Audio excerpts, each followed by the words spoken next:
नमस्कार साथियों, एक बार फिर से आप सभी का बहुत सारा स्वागत है लोधाई क्लासेस के बीए प्लेटफॉर्म पर। आइए, थर्ड ईयर में कुछ विषय आपके और छूट गए थे, 4-5 विषय और बचे हुए हैं, उन पर भी जल्दी से मॉडल पेपर हम डिस्कस करेंगे। तो दोस्तों, अभी 1 तारीख को मैक्सिमम यूनिवर्सिटी जियोग्राफी का एग्जाम लेने जा रही है, जिसमें आपका मुख्य सब्जेक्ट है भारत का प्रादेशिक भूगोल, है ना। तो इस सब्जेक्ट के भी टॉप जो कैटेगरी वाले क्वेश्चन है, टॉप 10 क्वेश्चन मैं आप लोगों को आज बताने वाला हूँ इस सीरीज के, या कहें कि इस सब्जेक्ट के। और 10 ऐसे प्रश्न होने जा रहे हैं जो अति से भी अति महत्वपूर्ण कैटेगरी के होने वाले हैं। तो बस याद रखिएगा कि अगर अब तक आपने कुछ नहीं पढ़ा और फेल होने का डर लग रहा है और आप चाहते हैं कि आखिरी में कुछ ऐसा मिल जाए कि बस पास हो जाए, पर्याप्त है।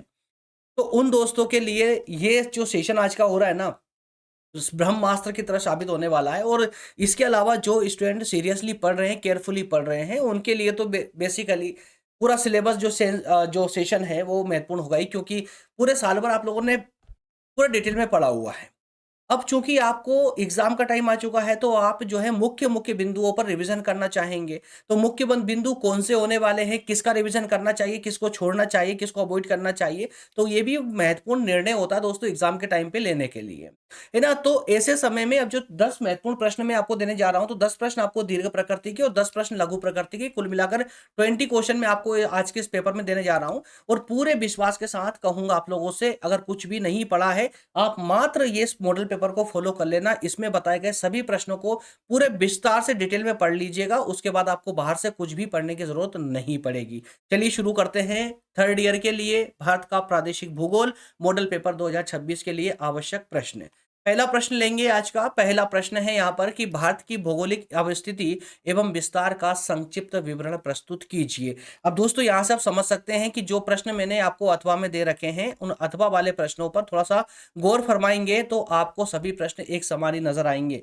सिर्फ एक बात और याद रखिएगा, पहले प्रश्न में आप लोगों को स्पष्टता बता दूं कि प्रश्न के बाद में जहां पर अंडरलाइन कर रखा है, वो अंडरलाइन उस प्रश्न की मुख्य टर्म है। दैट मीन्स ये कि आपको प्रश्न की भाषा पर ध्यान नहीं देना है, बल्कि उस प्रश्न में पूछी गई टर्म पर फोकस करना है ना। जहां पर अंडरलाइन कर रखा है, प्रश्न की वह मुख्य टर्म है जिस पर आपको ध्यान देना है। क्लियर। तो जैसे प्रश्न नंबर फर्स्ट है कि भारत की भौगोलिक अवस्थिति एवं विस्तार का संक्षिप्त विवरण प्रस्तुत कीजिए। तो भारत की भौगोलिक अवस्थिति क्या है और विस्तार क्या है, कहां तक विस्तार है, ये आपको बताना है। अथवा में पूछा गया है कि भारत को उपमहाद्वीप की संज्ञा क्यों दी जाती है, उपमहाद्वीप क्यों कहा जाता है। अब चूंकि जब भारत की आप अवस्थिति और विस्तार के बारे में बता दोगे ना, तो वहां से आपका वैसे ही कॉन्सेप्ट क्लियर हो जाएगा कि भारत को उपमहाद्वीप क्यों कहा जाता है। तो कहने का अर्थ ये कि प्रश्न की भाषा भले ही बदल गई हो, टर्म भी बदल गई हो, लेकिन प्रश्न वही है। प्रश्न वही है। जैसे यहां पर अथवा में है कि भारत की भौगोलिक अवस्थिति की प्रमुख विशेषता और उसके महत्व का वर्णन कीजिए, है ना। तो इन सभी को आप, इन दोनों ही प्रश्नों के सभी तथ्यों को, सभी टर्मों को आप मुख्य प्रश्न में आप पढ़ ले जाओ, अगर आप डिटेल में पढ़ते हो, विस्तार से पढ़ते हो तो। चलिए अगले प्रश्न की ओर मूव करते हैं। ध्यान रखिएगा, जहां अंडरलाइन है प्रश्न की मुख्य कॉन्सेप्ट है, प्रश्न का ना मुख्य टर्म है।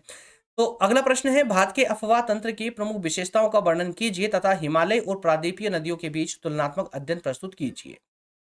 तो यहां पर इस प्रश्न में अफवाह तंत्र आपको पूरा बताना है। अफवाह तंत्र, भारत के नदियों का, नदियां कहां कहां से कहां कहां तक बहती है, कौन कौन सी नदियां बहती है, और विशेष रूप से यह बताना आपको हिमालय और प्रादीपीय नदियों के बीच में तुलनात्मक अध्ययन करना है। आप लोगों को दोनों के बीच में अंतर बताना है, अध्ययन करना है। क्लियर है। वहीं अथवा में प्रश्न पूछा गया है कि विंध्य पर्वतमाला के दक्षिण में स्थित भारत के प्रादीपीय जल निकास तंत्र का भौगोलिक विश्लेषण कीजिए। तो प्रादीपीय नदियों वाले सेकंड पार्ट आपको इसमें पढ़ना होगा। ठीक है। तो ये दो प्रश्न आपके यहाँ से कवर हो चुके हैं। मैं स्लाइड जैसे पढ़ाई कंप्लीट हो जाएगी ना, मैं साइड में हो जाऊंगा ताकि आप नोट डाउन कर सके। इन सभी प्रश्नों को अच्छे से नोट डाउन कर लीजिए और इन्हीं प्रश्नों के उत्तरों पर आपको तैयारी करना है। अगला प्रश्न है, प्राकृतिक संसाधन किसे कहते हैं, प्राकृतिक संसाधनों की विशेषताएं बताइए। ठीक है। तो यहाँ पर प्राकृतिक संसाधन आपसे पूछे गए हैं और उनकी विशेषताएं पूछी गई है। प्रश्न नंबर 4 में है, मृदा संसाधन, मृदा संसाधन का क्या अर्थ है, भारत में मृदा संरचना के प्रमुख प्रकारों पर प्रकाश डालते हुए कुछ लेख लिखिए ना। एक लेख लिखिए, माफ कीजिएगा, एक लेख लिखिए लिखिए। या अथवा में है, भारत में मृदा संसाधनों की वर्तमान स्थिति और उनके विधि विविध उपयोगों पर लेख लिखिए। तो यहाँ पर मृदा संसाधन क्या है और भारत में मृदा संरचना के प्रकार, है ना, कितने अलग अलग प्रकार हैं, इस पर लेख लिखना है। तो मृदा संसाधन समझाते हुए उसके प्रकार आपको बताना है। मृदा के संरचना के प्रकार बताना है, और अथवा में भी यही प्रश्न है, चूंकि उसकी लैंग्वेज अलग पूछ गई। जैसे भारत में मृदा संसाधनों की वर्तमान स्थिति क्या है ये बताइए, और उसके अलग अलग उपयोगों के बारे में बताइए। ठीक है, तो जो भी दोस्त इसको नोट डाउन कर रहे हैं प्रश्नों को, वो वीडियो को रोक करके नोट डाउन कर लीजिए। चलिए आगे बढ़ते हैं, अगले प्रश्न की ओर मूव करेंगे। भारत में लौह अयस्क के उत्पादन, वितरण एवं व्यापार का संक्षिप्त परिचय दीजिए। सिंपल सा प्रश्न है, लौह अयस्क का उत्पादन, वितरण और व्यापार, इन तीनों टर्म के बारे में आप लोगों से पूछा गया है। वही प्रश्न नंबर 6 है, भारत के शक्ति संसाधनों में कोयला का उत्पादन क्षेत्र एवं व्यापार का विवरण दीजिए। क्लियर है। प्रश्न नंबर 7 है, गैर पारंपरिक ऊर्जा स्रोत क्या है, भारत में इनके प्रमुख प्रकार, उत्पादन विधियां और उपयोग का संक्षिप्त विवरण दीजिए। क्या आप प्राकृतिक स्रोतों से ऊर्जा संरक्षण हेतु प्रभावी तकनीकों के बारे में जानते हैं, और यदि जानते हैं तो एक संक्षेप में लेख तैयार कीजिए। ठीक है ना। अगला प्रश्न है, प्रश्न नंबर 8 है, भारतीय अर्थव्यवस्था में कृषि के महत्व और भारतीय कृषि की प्रमुख विशेषताओं का विवरण दीजिए। वहीं प्रश्न नंबर 9 को देखेंगे, तो भारत में लोहा और इस्पात उद्योग की अवस्थिति और उत्पादन। तो यार देखिए, भूगोल पढ़े और ये ना पढ़े, ये तो पॉसिबल नहीं है ना। ये सब आप लोगों ने पहले ही पढ़ रखे। कभी अगर भविष्य में किताब खोली होगी, फ्यूचर में कभी आपने किताब खोल, माफ कीजिएगा, फ्यूचर में तो कहाँ किताब खोलोगे आप, पास्ट में अगर आपने कभी किताब खोली होगी, पढ़ा होगा, तो संभवतः ये कॉन्सेप्ट आप लोगों ने जरूर पढ़े होंगे, क्योंकि ये मेन कॉन्सेप्ट है आपके पेपर सब्जेक्ट के। और अब भी मैं आपसे ये नहीं बोल रहा हूँ कि मेन सब्जेक्ट के मेन कॉन्सेप्ट है इसलिए इस मॉडल पेपर में अपनी जगह बनाई इन लोगों ने, नहीं, बल्कि पिछले 10 सालों के पेपरों का निचोड़ है। और मेरा पूरा आत्मविश्वास है, पूरी मतलब अनुभव के साथ में इन प्रश्नों को यहाँ समाहित कर रहा हूँ, आप लोगों को दे रहा हूँ, ताकि आप एग्जाम में अच्छे से इनको पढ़ के जाए और इनके आंसरों को बेहतर तरीके से तैयारी करके जाए। एग्जाम में 100% पास होने की गारंटी मैं लेता हूँ आप लोगों से। चलिए, प्रश्न नंबर 10वां है, भारत की भूमिका को सीमा पार आतंकवाद के संदर्भ में स्पष्ट कीजिए, साथ ही विश्व मुद्दों पर भारत के दृष्टिकोण और योगदान का वर्णन कीजिए।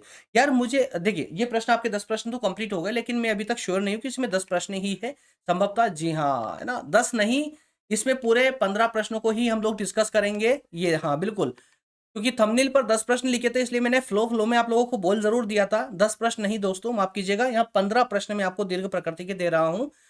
थोड़ा अजीब लग रहा था, क्योंकि यार आपके मेजर सब्जेक्ट है और उसका भी मुख्य सब्जेक्ट है आपका, और उसमें 10 प्रश्न में कैसे हो पाएगा, है ना। तो थोड़ा डाउटफुल तो मैं भी था थंबनेल को पढ़ के, लेकिन दोस्तों 10 नहीं 15 प्रश्न है। आइए थोड़ा आगे बढ़ते हैं, 5 प्रश्न और लेते जाइएगा। भू राजनीति से क्या अभिप्राय है, दक्षिण एशिया क्षेत्र की भू राजनीति का संक्षिप्त में वर्णन करें। और भाई भू राजनीति, ठीक है, भू राजनीति और दक्षिण एशिया भू क्षेत्र की भू राजनीति के बारे में आप लोगों से पूछा गया है। वहीं प्रश्न नंबर 12 है, मध्य प्रदेश राज्य की भौगोलिक स्थिति, भूगर्भित संरचना और प्रादेशिक माफ कीजिएगा प्राकृतिक प्रदेशों के आधार पर वर्गीकरण का विवरण दीजिए। तो प्रश्नों की लैंग्वेज थोड़ी सी अजीब जरूर लग रही है, और थोड़ा जियोग्राफी है तो वो थोड़ा लैंग्वेज तो रहेगी, थोड़ा इशू रहता ही है, जियोग्राफी और इकोनॉमी में थोड़ा इशू रहता है लैंग्वेज का। बट दोस्तों आप लोगों में, जैसा मैंने आपको हर बार बोलता हूँ ना, कि प्रश्न की टर्म पर फोकस करोगे ना, तो सारा प्रश्न अपने आप इजी लगने लगेगा आप लोगों को। जैसे प्रश्न नंबर 12 क्या बोलता है, मध्य प्रदेश राज्य की क्या पूछा गया है, भौगोलिक स्थिति, भूगर्भित संरचना, मतलब भौगोलिक स्थिति किस प्रकार की है, इसकी संरचना कैसे हुई, भूगर्भित संरचना, है ना, तो उसके अलावा प्राकृतिक प्रदेशों के आधार पर इसका वर्गीकरण करना है। वहीं प्रश्न नंबर 13 है, मध्य प्रदेश में पाए जाने वाले प्रमुख खनिजों, विशेषकर अधात्विक खनिजों के, है ना, खनिजों के प्रकार, उत्पादन, वितरण और उनके उपयोग का वर्णन दीजिए। तो मेरे प्यारे दोस्तों यहाँ पर ध्यान से सुनिएगा, ऐसे प्रश्नों में थोड़ी सी कभी-कभी उलझन बन जाती है, सभी को बनती है, ऐसा कोई वो दिक्कत वाली बात नहीं है। मध्य प्रदेश में जो खनिज पाए जाते हैं, जो प्रमुख खनिज पाए जाते हैं, खासकर कौन से आधात्विक खनिज, कौन से आधात्विक खनिज, तो इन आधात्विक खनिज कितने प्रकार के होते हैं, पहली बात पूछी गई है। दूसरा, इनका उत्पादन कैसे हुआ, दो, इनका वितरण कैसे कैसे है, मतलब किस किस क्षेत्र में कहाँ कहाँ पर है ना पाए जाते हैं, तीन टर्म, और इसका उपयोग, कुल मिलाकर आपसे 4 टर्म आप लोगों से इस प्रश्न में पूछी गई है। और वहीं पर अथवा वाले प्रश्न में जरा देखिए, तो मध्य प्रदेश में लौह अयस्क, तांबा, मैग्नीज, बॉक्साइट खनिजों के उत्पादन और वितरण का विवरण दीजिए। तो प्रश्न तो वही है ना, अधात्विक खनिजों में। क्लियर है। चलिए अगला प्रश्न है, मध्य प्रदेश राज्य में स्थापित प्रमुख उद्योगों की सूची बताइए और प्रत्येक का संक्षिप्त में परिचय दीजिए। अब ये प्रश्न थोड़ा सा ऑथेंटिक हो जाता है आप लोगों के लिए ना। अब यहाँ पर तो आपको पढ़ना ही पड़ेगा दोस्तों, मध्य प्रदेश राज्य में स्थित प्रमुख उद्योगों की सूची। तो मध्य प्रदेश में जो खास उद्योग है ना, उनकी एक सूची बनानी है, मतलब खास खास उद्योगों की, कुछ राज्य रख दीजिए उसमें, कुछ माफ कीजिए उद्योग रख दीजिए जो खास-खास है, और सभी के बारे में थोड़ा-थोड़ा 4-4 5-5 लाइन में उसको डिस्क्राइब कर दीजिएगा। अथवा में प्रश्न है कि मध्य प्रदेश में कृषि एवं खनिज पर आधारित प्रमुख उद्योगों का वर्णन कीजिए। सेम प्रश्न है, ठीक है ना? नोट डाउन कर लीजिए, इनको भी नोट डाउन करना है। अच्छा, लास्ट वाली स्लाइड में मैं साइड में नहीं हुआ था, तो मैं उसको एक बार और ओपन कर देता हूँ, लास्ट वाली स्लाइड। जो दोस्त नोट डाउन कर रहे हैं वो शांतिपूर्वक नोट डाउन कर सके। वीडियो को रोककर नोट डाउन कर ले दोस्तों। ठीक है ना? चलिए आगे बढ़ेंगे, और आज का आखिरी प्रश्न है दीर्घ प्रकृति के प्रश्नों में भी जाना नहीं है, रुकना है अभी, क्योंकि मैं अभी आपको 10 प्रश्न वो लघु प्रकृति वाले भी देने वाला हूँ, तो वो भी लेकर के जाइए। उनके बिना मॉडल पेपर पूरा नहीं होता है ना?